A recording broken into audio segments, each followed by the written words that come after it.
This is Money Moves on VSiN, the sports betting network.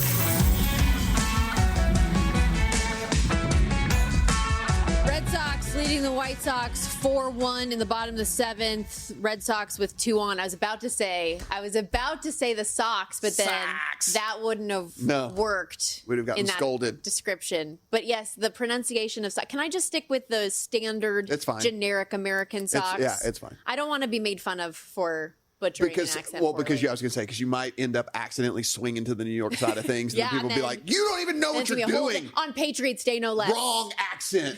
Blondie, whatever. Stick to sports.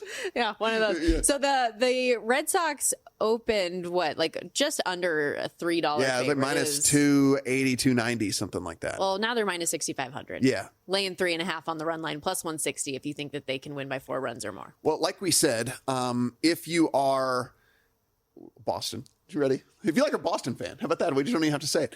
If you're a Boston fan, Walker Buehler is a key if you really want to make any sort of run whatsoever. So again, like we were talking about with Josh a little bit earlier in the show, he now goes 7 and he'll get pulled. He's at 100 pitches, but he goes 7 innings, only gives up 4 hits. He does walk 3, which you don't like to see, but he K'd 9, so that you do like to see that.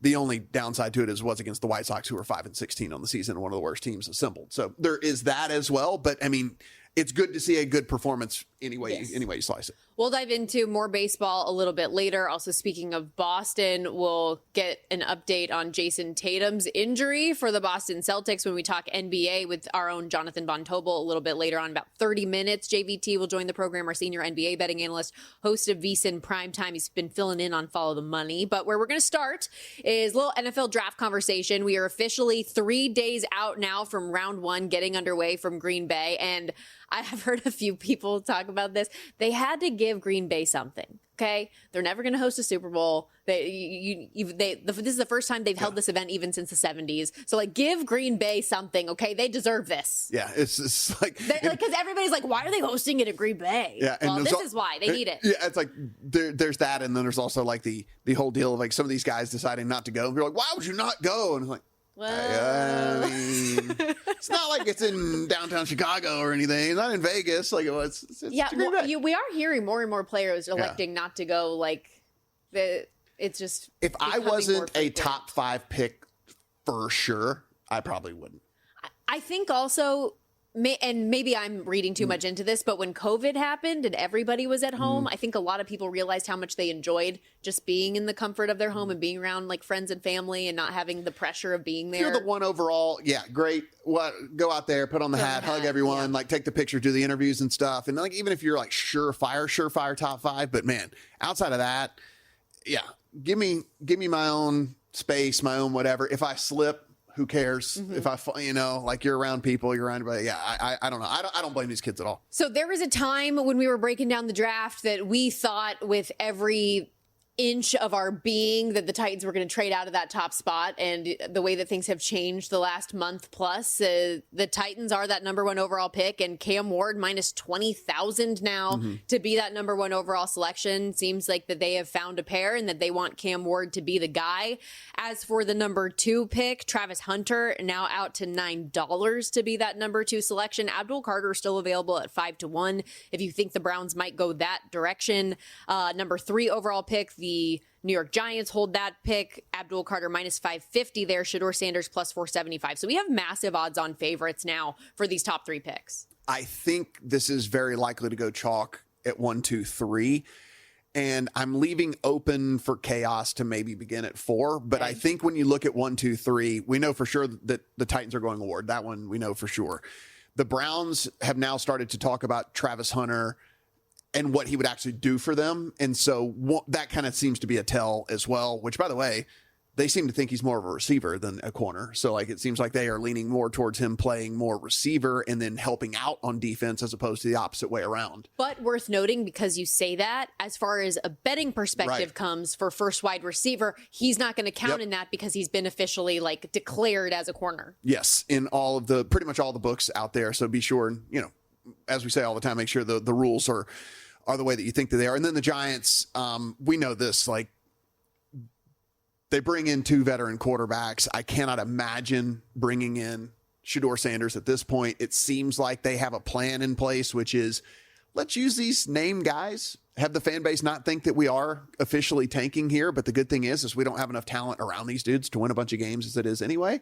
And so let's try and tank and see if we can't get towards the top of the draft again next year. And if you don't think Shedeur Sanders is the guy, which I think most people that have analyzed this draft don't believe that his talent warrants being drafted that high, you're in a position also with the 34th overall pick that you can get another one of these quarterbacks that people are talking about, that in a quarterback draft that is lesser than in terms of talent caliber, you can still get somebody who's relatively close on par to that. I think things get wacky. I think things have, I shouldn't say do get. I think that things have the chance to get wacky at 4. I think this is where what the do draft. Patriots do? I think this is where the draft actually begins, right? Because we know that they want an offensive lineman, but is it out of the realm of possibility that they draft Genty? Like, could they go and look at Drake May and say, hey man, what's a great thing for a young quarterback in development is turn around and like get him a guy that he can turn around and hand the ball off to, who, by the way, is an actual real playmaker and can actually get some stuff done whenever you do hand the ball to him? Or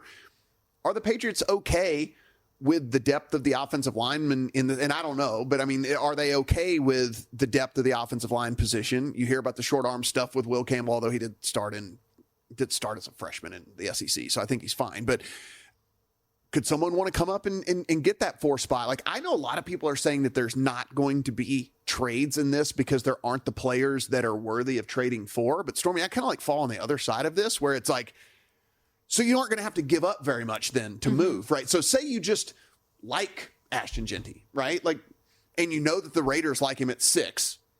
Like, you call up the Patriots, you call up the Jags, and you say, hey, we'd really like to get him. It's not the end of the world whether we get him or not. We'd like to. So we just want to kind of move up and like, you can have our spot and, you know, we'll throw in a 4th or something. You know what I'm saying? Like I don't think it's going to be expensive to make the moves. And so I'm actually kind of leaning towards the fact that we might see a bunch of shuffling because you're not having to give up a ton of stuff to move, you know? And so like, that's one of the things that I think people aren't really taking into account here, which, yeah, I understand there's not like these, a ton of blue chip products in this draft, but maybe you just like a dude and you just want him and it's cheap to get him, you know? So you just go up and you get him.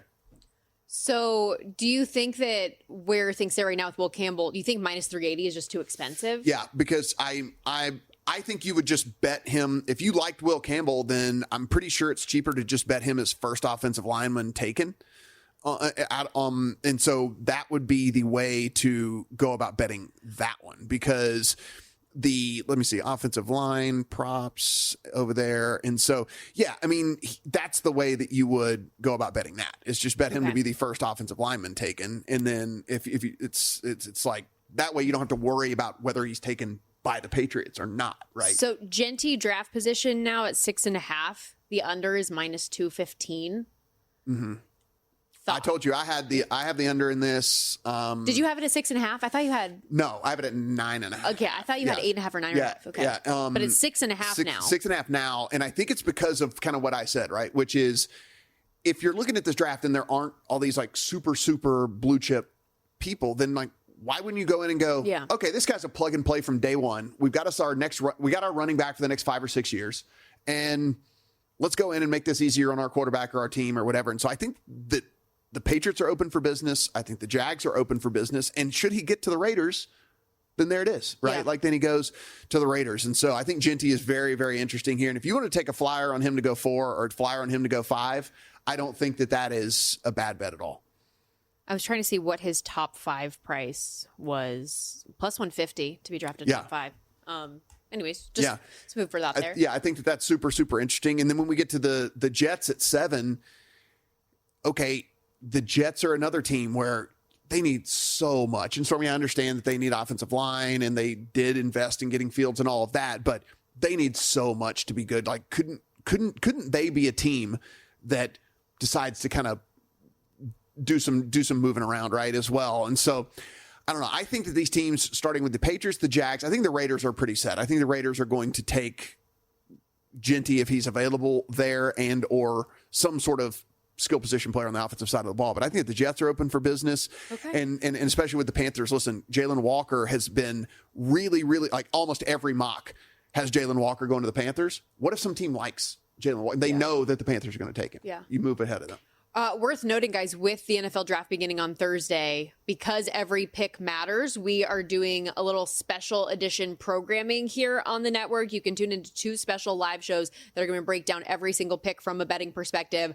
VSiN Primetime Draft Edition begins at 7 Eastern, followed by Cashing Out Draft Edition at 11, all on Thursday. Explore the Draft Hub on the VSiN Watch app as well. Got exclusive analysis, team needs, insights, all of that good stuff right now. VSiN.com/draft for full coverage, and you can stream, again, the VSiN Primetime and Cashing Out Draft Edition programming on the VSiN Watch app. Any other bets real quickly, last 60 seconds? I will be in here on Thursday evening for that. So we'll be talking through all of that stuff. So be sure and come in. Live bet if your state allows, which, by the way, all states do not allow that. So go in, see how that is, whether you're going to have the opportunity or not to get in and bet in your state live, because these are all, every state has their own wonky rules when it comes to the draft. Particularly here in Nevada. Which, by the way, yes, here's your reminder. If you're here, you got to get it in early, because for whatever stupid reason, we have decided that this is archaic. That was the ultimate killer when the NFL draft was here a couple years ago. Yeah. And all of the fans that are coming in for the draft is like, oh, how cool. I can just go to the book and make a bet. Actually, they're off the board already. Yeah. No, they shut it down 24 hours in advance because you tell me. I mean, like, what do you mean? It's an you might get information. It's an information market. That's what the whole thing is. The whole thing is information. Yeah. On that note, we're going to take a quick timeout. When we come back, looking at the MLB slate for this afternoon, and still to come, the NBA first round breakdown with Jonathan Von Tobel. Stick around. More Money Moves after this.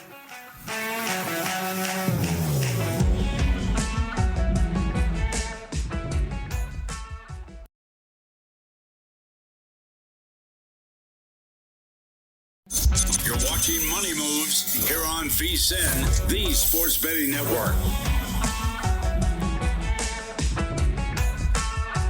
Back here on Money Moves on a Monday. Matt Brown, Stormy Buonantony with you, live in downtown Las Vegas Circa Resort and Casino. A run for the Chicago White Sox. Wowie, 4-2 here in the 8th inning. I don't know what a Chicago accent sounds like, so I'm not gonna. Don't try. I'm not gonna try, but 4-2.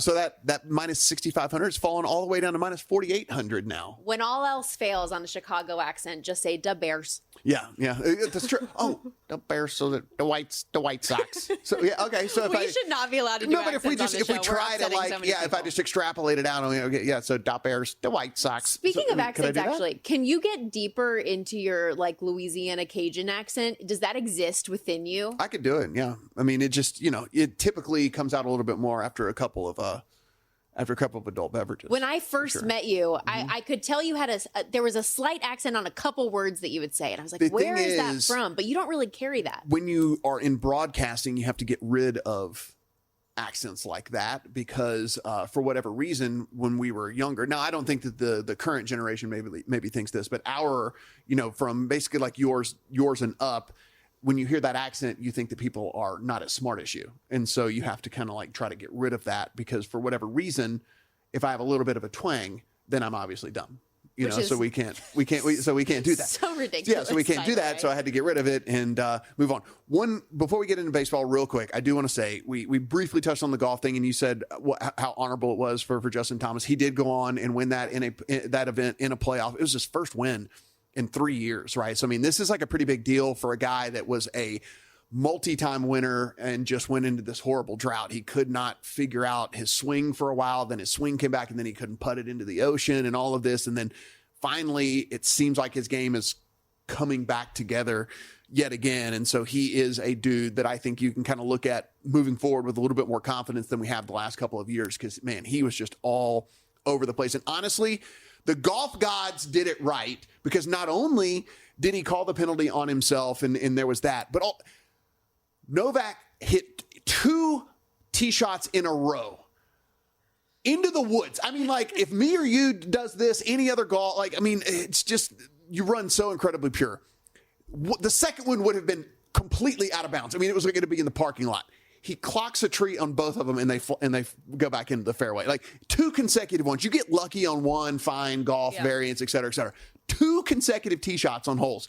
He clocks it into the trees and they both bounce back into the fairway. And it's like, okay, this is not how this goes. Well, not to that extent, but even Rory at the Masters, when you just keep seeing these tee shots go into the woods, and he somehow is still masterful getting out of there. It's just ridiculous. I'm sitting here and like I'm as a guy who had some obviously heavy rooting interest in Justin Thomas yesterday, which by the way, shout out to Kelly Bidlin, who also had him in the outright market over there on Long Shots, wherever you find your podcast. Download, subscribe. Yeah, download, rate 5 stars. Subscribe, rate, review. The thing with him is just, it's like, he played so much better than Novak did. It was like this. I'm going, if there are golf gods, he should win this event. Like, he should win this event, and he did, and it's good. Because, like I said, I think that golf's better when he's playing better, when Rory's playing better. Spieth actually had a decent show. Like, when Spieth is playing better, I think golf just overall is in a better space. Have you placed any bets on the PGA yet? I'm not, because that one is a little bit different than the Masters, where it's like where it's so telling, because we do have course history there. We know what we're dealing with. We know, it's like, that's why the Masters, you can confidently bet if you want to put in futures bets like way in advance, because at least you know exactly what you're dealing with. You have so much data on this. We know we want dudes typically that have played there before, et cetera, et cetera, et cetera. All these other tournaments, that move around and stuff like that. I typically don't get in super, super early on them. Fair. Yeah. By the way, while you want to knock a regular golfer, based on the way I was driving the ball the other day, you might not want to play me anytime soon. Well, let me tell you, if you were spraying it into the trees, I can promise you wouldn't run as pure as Novak did, because that was just like, it was so gross. Oh, so gross. Okay, hated it. Let's get into a little Major League Baseball today. 8 games on tap, 1 already in action, though, as we just referenced, 4-2 with the Red Sox. There we go. Over well the done. White I like it. Sox. We have to change that accent there. Bears. White Sox. Okay, there it is. White Sox. We talked through a couple games with Josh Applebaum earlier on the program, and just for reference for anyone who missed it, he is on the Braves as big favorites today, as well as the Tigers and Mets, so laying some juice today. But based on the way that the steam has gone, he liked them. Did any of those games catch your eye? Yeah, so to really get into the whole deal of fading, so the Padres are on the road at the Tigers, and he likes the Tigers in this one. So if you really want to get into the advanced statistics outside of just the surface statistics. So Randy Vasquez, who is starting for the Padres, he has made 4 starts. He's gone 20 2/3 innings for them. He has a 1.74 ERA. He has a 1.74 ERA that is backed up by a 6.31 xFIP, a 6.83 Sierra, and a 5.71 xERA. So these are all predictors in things where he actually should be based off of everything that has gone on before. Oh, there's more. He is doing this. But wait, there's more. He is doing this on a 5% swinging strike rate, a 9% K rate, and a 16% walk rate out there right now. By the way, the typical K rate is somewhere between 22 and 24%. The typical walk rate is about 8%. So he is doubling the current walk rate. He is far less than 100% under the going K rate. And again, his predictors out there, the xFIP, 631, 683 on the Sierra, despite the fact that his little surface statistic of 174 ERA out there. Vasquez is, I can confidently say this. We always say that you cannot predict regression because sometimes regression comes way later. And so you're like, hey, you know what? Maybe regression doesn't come this season. It comes next season. Regression is coming for Randy Vasquez. Yeah. So you do not get past all of this stuff. By the way, BABIP, which is batting average on balls in play against him, 219. League average is a little over 300. I mean, it's just every single thing is broke. Absolutely perfect for him through 4 starts. So in layman's terms, you're in complete agreement with the market adjustment here on the Tigers. Just flame this guy. Randy Vasquez just blocked me on Twitter. He's like, this guy comes on here. They're just the stats, man. I didn't make this stuff up. They're the numbers. I think this number could continue to go up, because even when we were talking with Josh about 25 minutes ago, we've already seen another 6-cent adjustment. So we keep going in that direction. Yeah. People are going like, oh, this guy is El Terrible. Run total in that one also sitting 8.5. The Braves, I mentioned this earlier, after the slow start, gaining a little bit of confidence back with a 3-game sweep over the Twins. Now they're big favorite hosting the Cardinals. Spencer Schwellenbach back on the hill here against Eric Fetty. Minus 205, so that steam continues to come in on the Braves as well. Maybe I just do like a little favorites parlay action with a couple of these guys. I can tell you, I do like me some Schwellenbach just in general. As everybody who watches this program knows, I've got a Cy Young ticket on him. I think that he is one of the really intriguing young arms in the game.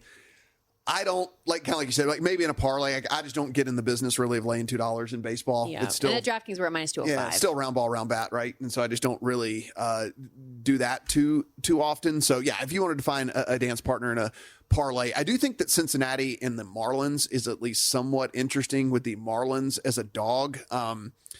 Nick Lodolo is really, really volatile. And so while the Marlins team doesn't strike fear in any lineup, it's just Lodolo in general every time he gets out, and certainly as a favorite. I'm not betting the Reds, even though I kind of like this team, as favorites on the road when Lodolo is taking the hill. Max Meyer, by the way, is a really good pitcher there for the Marlins. And so I kind of like the Marlins there as slight dogs. +102 at DraftKings right now. Reds -122, run total in that one 8. The early game of the afternoon slate is Yankees Guardians, that one in Cleveland. Yankees laying -130 on the road here against Cleveland, run total 8.5. I really like the talent of Gavin Williams, but small samples. I know I shouldn't get wrapped up in small sample size, but small sample size so far this season, he just hasn't really shown it yet. So again, another one of those deals where it's kind of hard for me to back him on the hill against this Yankee squad that is as potent as it can be. So I if anything, I would take the small price on the road favorite here, going up against this pretty weak hitting Guardians lineup, top to bottom. Phillies, Mets, Blue Jays, Astros, Brewers, Giants, the other games. Any of those? Yeah, the only other one that is at least somewhat intriguing, if you look at that Giants line, I'm a believer in Robbie Ray. I think that he is one of those guys that as long as he's healthy, that you can feel pretty confident backing. And kind of under the radar, this Giants offense that doesn't have a ton of superstar names has been producing as well. And so home favorites there, but I would back Ray and the Giants there. Yeah, -135. That price, run total sitting 7.5. And while I didn't have any baseball bets, I think that between you and Josh, I might have created a little mental parlay that we will get to in our best bets at the end of the hour. Reminder, everybody, if you are somebody who likes to have your betting funds separated from your day-to-day money, Edge Boost is the first ever bank account built for bettors, ensuring all gambling transactions are approved. They've got no usage fees, no minimums. You can earn cashback rewards plus 100% approval for all of your betting deposits. Sign up today at edgeboost.bet. And when you use our promo code MONEY, deposit $25, Edge Boost is going to match that deposit for you. Again, check them out at edgeboost.bet. We're going to step aside when we come back, diving into the NBA with our senior NBA betting analyst, Jonathan Von Tobel, next on Money Moves.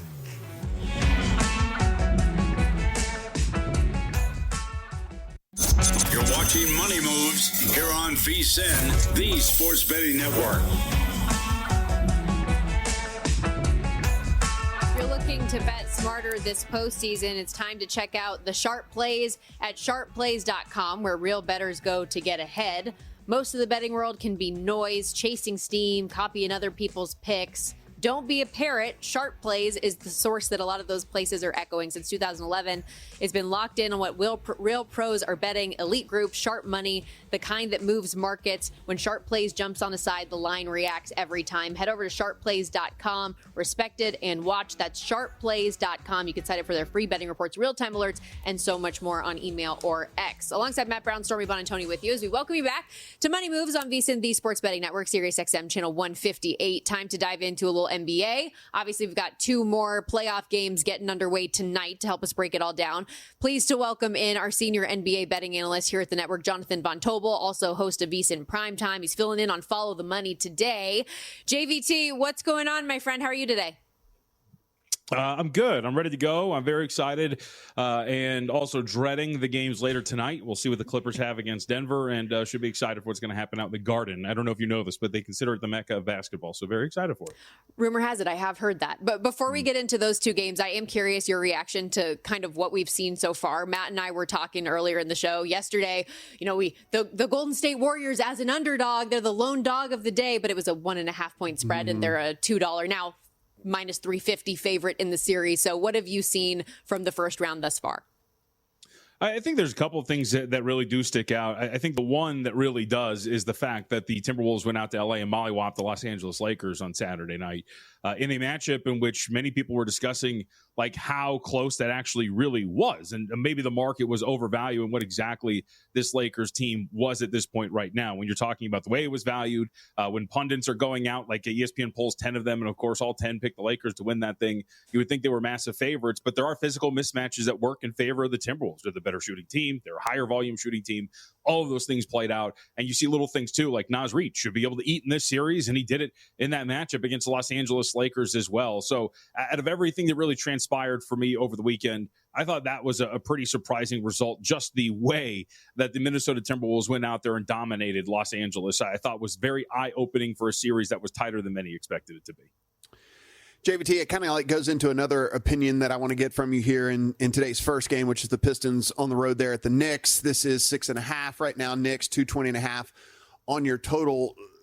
I want to get your thoughts on this one tonight. But in that game one, did the Pistons blow it or did the Knicks go win it?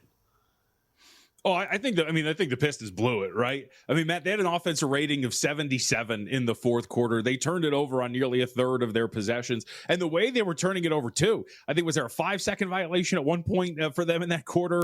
You're talking about missed transition dunks, like so many different things where, at the very least, from a cover standpoint, they really blew that thing. But that looked like a team that all of a sudden the nerves really hit them. Like they started to let go of the rope. They're up by 8. And all of a sudden you realize, like, oh, hey, here come the Knicks. And that looked like a team that didn't have a ton of playoff experience versus a team that has at least done it before. So I very much think that was more about the Pistons than it was about the Knicks. 21-0 runs do happen because you're good.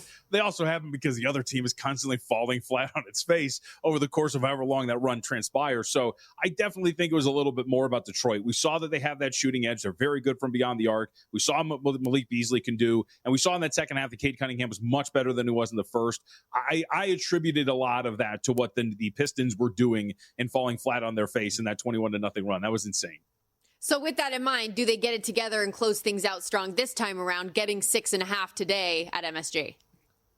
Yeah, I would think so. I mean, look, so we haven't really moved too much from the number that was when it closed. It closed 7. It was 6.5 for a vast majority of the day when they played for game one. I think it's reasonable to ask the Pistons to stay inside of that number. If you want to ask this game to go over the total, I don't think it's unreasonable either. I still think that this Knicks team is not very good on the defensive end, at least when you are comparing them to that of their peers in this postseason. They're going to be giving up threes. I think, again, this Pistons team can shoot given the personnel that they have out there. And I think on the flip side, as we saw, look, I don't think the Pistons really have a match for Jalen Brunson as much as we think the other Thompson twin can really handle him or others. Brunson's a mismatch hunter. He's going to be able to get to the free throw line, and I think that's going to be a problem. So I think Pistons and over could be the look here in this game. I'm also curious, too, because of these matchups that we're talking about for game 2, Stormy, this is the one where you don't really see the zigzag like overly accounted for in the betting line as we do with some of these others. And I think that gives you a fair game here to come back on the Pistons if you gave them a shot in game 1 to come back and ask them to stay inside of it for game 2. Evening game, Clippers and the Nuggets. This is currently 1.5 in favor of the Clippers on the road. You can find 217.5. You can find all the way up to 218.5 as well. I mean, JVT, we talked about it at the top. I mean, you look at this box score, and for nearly every single one of the lines, this is a box score in which the Clippers won the game. And then you get to the turnovers, and it's 20-11, and then you understand how they ended up falling despite the fact that they shot 50% from the floor, shot better from 3, basically shot the same from the free throw line, et cetera, et cetera. Do you get a team here that's a little bit more composed, isn't handing the ball over to Denver over and over and over again, and do you get a bounce-back win here from the Clippers? I think so. I mean, like you said, I mean, that's a game too where they executed their game plan right on the penultimate possession of regulation where they allow Russell Westbrook to take a corner 3. You're allowing Russ to take that shot almost every single time. He just happens to hit it. And so you have that into account, like you talked about. I mentioned the Stormy right when we were coming back where I believe it's since 2021, Kawhi has not played at altitude. You kind of saw that from him. He got a little gassed in that game. He didn't play at the end of the first half. He was kind of tepid throughout the entire contest. Aaron Gordon was shutting him down a little bit here and there. And I think that now that you have another game under your belt if you're Kawhi, another day to get acclimated to the altitude, I would assume as well they're going to adjust with the way they attacked Denver, especially in that second half. In the first half, the reason why they built that double-digit lead is they were using Ivica Zubac a ton of those high pick and rolls. I thought they were going to do it a lot, and then they went away from it in the second half. You assume they start to do that as well and kind of get after a defense for Denver that I don't think is particularly great either, and we saw that too. So I'm with you. The only question here is like we just mentioned, this is like the big zigzag, right? You could have gotten 3 with the Clippers, 2.5 as well. And now they're 1-point favorites on the road only because they lost the game in game 1. And that is always something I wrestle with here in the postseason. I think situation, spot, everything we saw in game 1 would say Clippers bounce back, but you are betting at the top of the market now, considering the market is factoring in that zigzag approach. And with this series price too, Denver at open was minus 190. We ultimately saw in some places a full flip of favorites. Some closed a pick 'em in the series. Now they're minus 130. You can get the Clippers at plus 110 if you do feel like you missed the boat on that plus money price and you'd like to jump back in on LA. That's available. I wanted to ask you about the other LA team's price though in the series, because they were a favorite. Now they're plus 125 against the Timberwolves for the series. Do you think that's too much of an adjustment against Minnesota given one game? No, it's only one game, but you lost home court, right? So that's really what factors into some of those flips. You know, you see these teams that win at home, Stormy, like you're mentioning with Denver, you don't see that big of an adjustment because you still have of course, dude, this thing, man, I have fixed this 1,000 times. Anyway, so we're back. There we go. When you see that kind of a flip, that's obviously going to happen. But for a team like LA to lose out on home court, even if you even this series up, you got to go back on the road where you're going to be an underdog, and that's what that is. So I really wouldn't want to dive in too much at this point. I think you wait to see what's going to happen by the time you get into game 3. Even if they win, there's not going to be too much of an adjustment. I also just think some of these matchups we saw were way, way too strong, and I don't know if they can really overcome them. So I think the Lakers, I know you guys do I don't want to overreact or whatever it is, but I mean, I think the Lakers might be up against it here.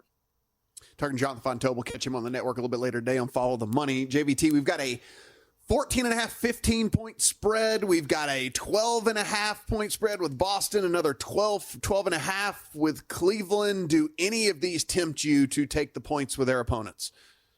I mean, just on narrative, I guess Miami would tempt you a little bit. Like they were inside of that number pretty much all of that game, and then they let go of the rope. And Eric Spoelstra is just a really good coach. We saw the zone kind of flummox them a little bit there in that first game, so maybe you're going to be able to do it. I just still think Cleveland has way too much. One of the things that really bothered you, too, is they didn't really have Miami many answers for a Cleveland Cavaliers team that was really driving and getting to the rim and touching the paint quite a bit, and that's really how they generated their offense. Outside of playing even more zone defense, I don't know how that really works. So you give Spoelstra credit, and I think I just want to give them the credit to stay inside of that number, but I'm not really tempted to do it.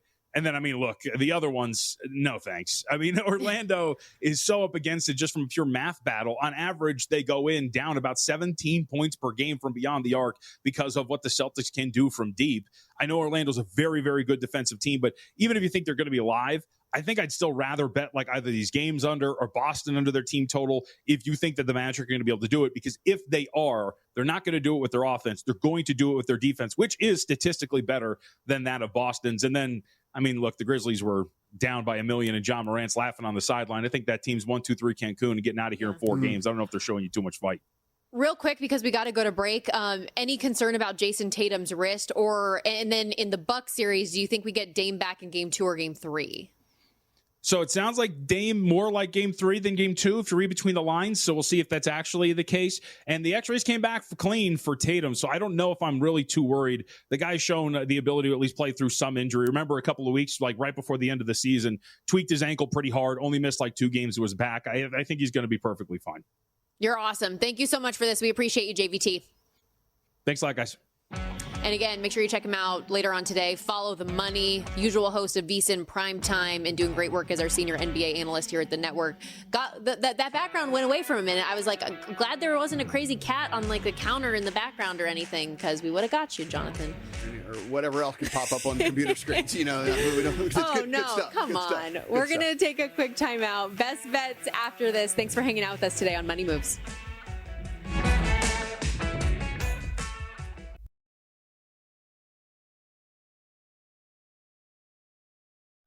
You're watching Money Moves here on VSiN, the sports betting network.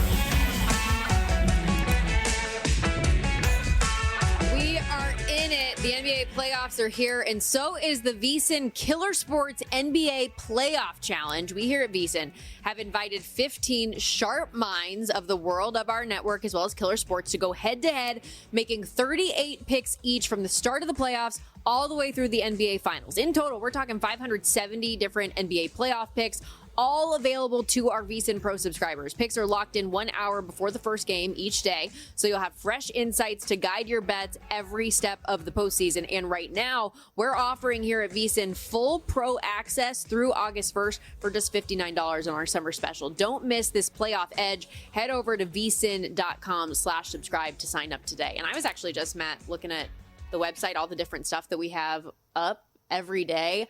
What I love about the subscription is it's so annoying when you get those article limits and it's like, oh, you've reached your third article. You don't get any more. And you're like, but I didn't read the NHL article yet. So make sure you have access to all of our NHL content, MLB, NBA postseason, like we were talking about, golf. Like we have everything up at the site right now. Yeah, rocking and rolling over there. And this is the time of year too.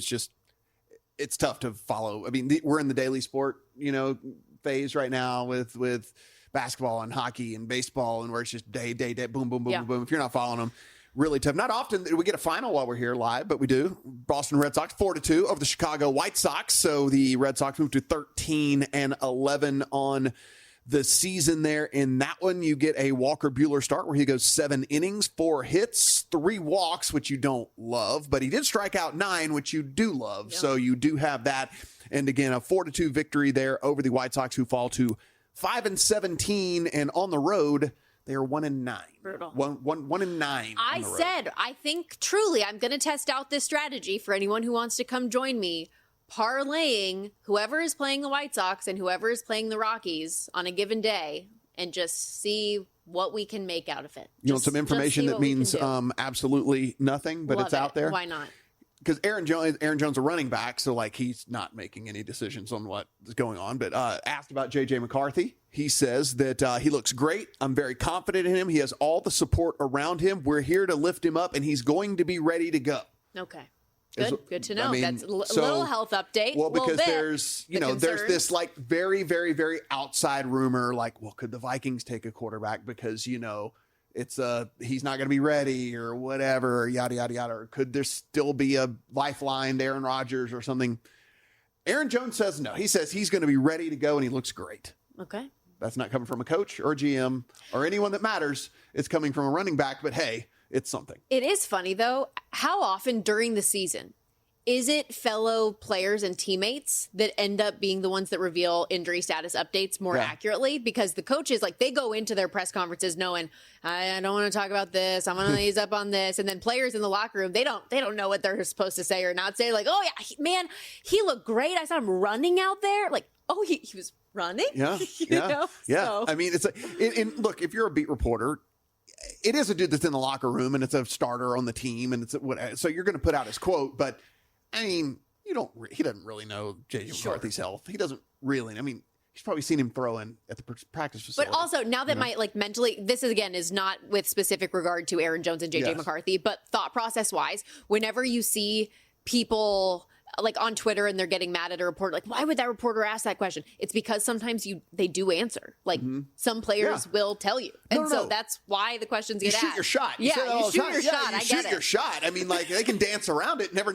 Sometimes the guy goes, oh yeah, I just talked to him, whatever. He said he's fully medically cleared. Well, oh, really? Like, really? Yes. Oh, that's exactly. All right then. And so that's all I'm saying. News to me and everyone else. Don't always get mad at the reporter because sometimes they get the answer and that's why they do it. Okay, it's time for our best bets of the day presented by GBank, the official bank of VSiN. And remember, GBank's upping the ante for new GBank Visa signature cards. When you spend $1,000 on eligible purchases, your first 90 days from account opening, you get a $250 bonus. You want more information? I know you do. Head over to vsin.com/GBank. That's VSIN.com/GBank. Subject to credit approval. Terms and conditions do apply. And I believe we have a team bet today on the Clippers. Is that correct? Love me some Clippers at 1. 1.5s are starting to pop. So again, it seems like there's some love out there for them as well. Like I said, I mean, you go and you can rewatch that game. And then if you just look at the box score alone, this is a team that wins this game 85% of the time if they are just a little less sloppy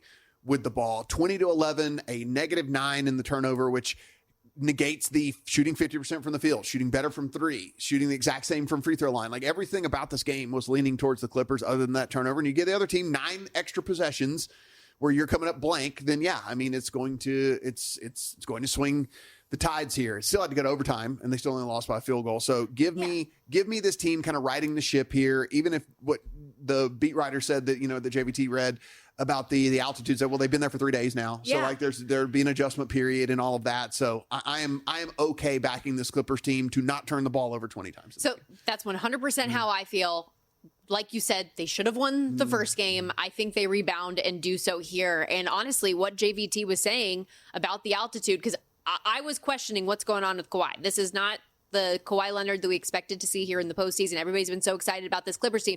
They can defend. Kawhi's healthy. James Harden is actually playing good basketball right now. And so put that all together, I think that is a recipe for success. And that altitude thing is real. Like, as somebody who lived there, I know, like, I would feel like when I would come back home down here and like visit my family and go on a run or something, I would feel like I was freaking Superman because I was just so in shape from being able to work out and do different things at altitude so much. So like when you go there and you're not used to it, it's different. And that's like extreme, right? I mean, like there are people who I know come here and we're like 3,000, whatever, 2,800 or something like that, 2,600, 2,800, a little under 3,000. They feel it when they come here. So like think about whenever you go to like actually real, elevation and altitude. Yeah, and you think like I go work football games at like Wyoming, that's a 7220, or whether you're in Colorado or you're in, BYU, things like that. Like whenever I work games in those areas, you see the oxygen masks like crazy, and it's an important thing. So I think that's interesting of note for Kawhi. I also put together I said I was going to do it, and I do it. I'm going with the Tigers and Braves 2-team money line parlay. Plus 152. Okay. I'm about that life. Well, I mean, like we said, Randy Vasquez is the most prime regression candidate that there is in Major League Baseball right now that is taking the bump like on a regular basis. It might not happen today. I am very, very confident in telling you that it is going to happen because his little sparkly 174 ERA is backed up by predictions of 631, 683, 571. And by the way, you just don't get by on never missing bat, Stormy. 9% K rate and walking 16% of batters that step into the batter's box. That's just not a formula for success. And oh, by the way, his little minuscule 5.1% swinging strike rate. So he's just not missing bats at all when it comes down to it. 219 on batting average and balls in play. Against is normally 300. So he is 80 points. He's running so pure right now. He's the most pure pitcher in all Major League Baseball. I do have an NHL play today in Kings Oilers, which, by the way, I am on the Kings for this series as well. Plus 115. They're plus 110 now if you still do want to get in on that side of it. This is the fourth straight year we've seen this matchup. And I think that the Kings finally get the better of the Edmonton Oilers in the set, and they're going to start by cementing home ice in game one, a short minus 130 favorite. Kings have been better than any other team in the National Hockey League at home, 31-5-4 in LA. Defensively, they are among the best in the entire league. Darcy Kemper has been great backing them up in net, and they have decent enough depth scoring, while I know you never want to count out Connor McDavid and Leon Draisaitl. The offense around these two has been much worse than it has been the last 3 times that these teams have played in the playoffs. And despite the run that, Stuart Skinner helped them get to last year, making a Stanley Cup final, I do not believe in Stuart Skinner or Calvin Picker, whatever you have there in net. So I am going with the Los Angeles Kings tonight and in the series, and I feel pretty good about it.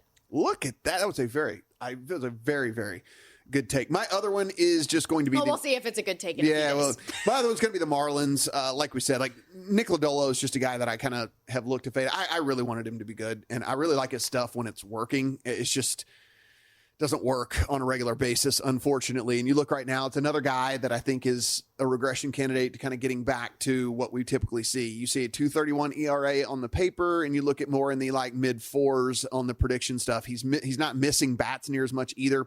This is a guy that had a 28% K rate 2 years ago, a 25% K rate last year. He's at 15% so far. This year, he's just getting by a little bit more because he's not walking as many guys, but the guy's hit, man. He's just not missing bats like he was. And so give me the Marlins here as a short dog. Look at us. Yeah. Lots of bets today. Like it. I'm proud of Let's us. do it. Let's hope they win. Well, we'll see. Yeah. Well, I'm proud. We will report back tomorrow at 9 a.m. Pacific. I'm proud now. You want to do the take on the 22nd side of here? Go. shouldn't a 6-foot rabbit be terrifying and not something that we're inviting into our homes? Yeah. Like, isn't the whole Easter bunny thing, like, isn't The that crazy? non-religious elements of Easter are a little weird. Isn't it crazy? I mean, like, it's just like, oh yeah, 6-foot rabbit broke in, left eggs everywhere. That's not weird at all. That said, and don't at me, the Reese's eggs, unrivaled in the candy world. Woo. On that note, and we out. Fun show today on Money Moves. Come join us tomorrow, same time, same place. Nick Whalen and Jeff Erickson coming up after this on Prop Points.